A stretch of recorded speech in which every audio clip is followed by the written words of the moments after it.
వంశాభివృద్ధి చెందడం జరుగుతుంది.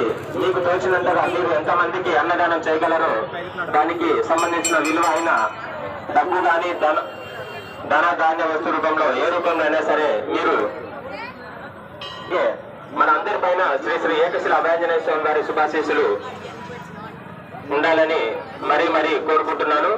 భక్తాదులు అన్నదాన కార్యక్రమంలో దయచేసి ప్రతి ఒక్కరు కూడా మీరు ఎంత తినగలరో అంత మాత్రమే పెట్టించుకోండి. ఆశతో ఎక్కువ ఒక పంట పండడానికి కనీసం 6 నెలల సమయం పడుతుంది.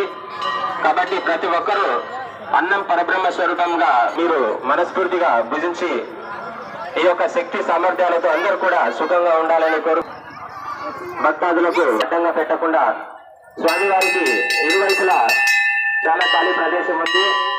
మీతో పాటు తెచ్చుకున్నటువంటి అనుకుంటున్నాము. భక్తాదులు ఒక 10 నిమిషాల పాటు కనీసం 10 నిమిషాల పాటు మనం చాలా దూరం నుంచి సమయం కేటాయించి వచ్చాము. కాబట్టి ప్రతి ఒక్కరు కూడా అనవసరమైన మాటలు మాట్లాడుకోకుండా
Halo.